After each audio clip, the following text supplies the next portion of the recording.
Episode number 25. Beth had her troubles as well as the others, and not being an angel, but a very human little girl, she often wept a little weep, as Joe said, because she couldn't take music lessons and have a fine piano. She loved music so dearly, tried so hard to learn, and practiced away so patiently at the jingling old instrument, that it did seem as if someone, not to hint and much, ought to help her. Nobody did, however, and nobody saw Beth wipe the tears off the yellow keys that wouldn't keep in tune when she was all alone. She sang like a little lark about her work, never was too tired for Mommy and the girls, and day after day said hopefully to herself, "I know I'll get my music sometime, if I'm good."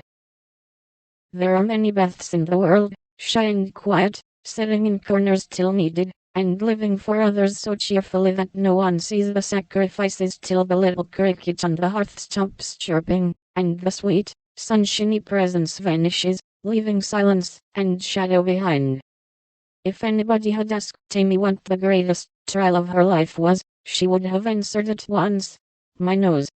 When she was a baby, Joe had accidentally dropped her into the coal hod, and Amy insisted that the fall had ruined her nose forever. It was not big, nor red, like poor Patria's, it was only rather flat, and all the pinching in the world could not give it an aristocratic point.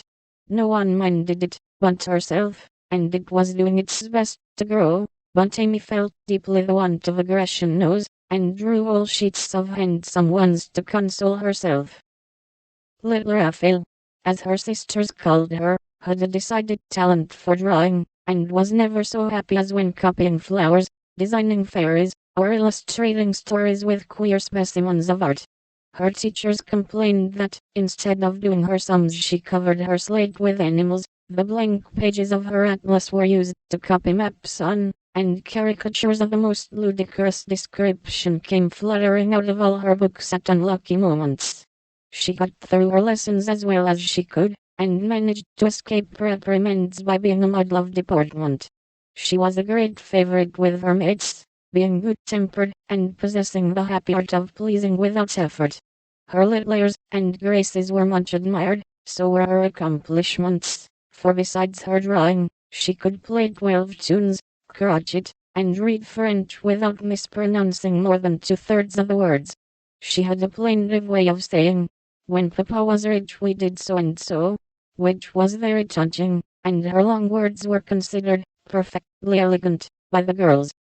Amy was in a fair way to be spoiled, for everyone patted her, and her small vanities and selfishnesses were growing nicely.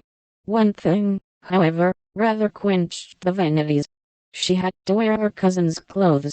Now Florence's mamma hadn't a particle of taste, and Amy suffered deeply at having to wear a red, instead of a blue bonnet, unbecoming gowns, and fussy aprons that did not fit. Everything was good, well made, and little worn, but Amy's artistic eyes were much afflicted, especially this winter, when her school dress was a dull purple with yellow dots, and no trimming. "My only comfort," she said to Meg, with tears in her eyes, "is that Mother doesn't take tucks in my dresses whenever I'm naughty, as Maria Parks's mother does. My dear, it's really dreadful, for sometimes she is so bad her frock is up to her knees, and she can't come to school.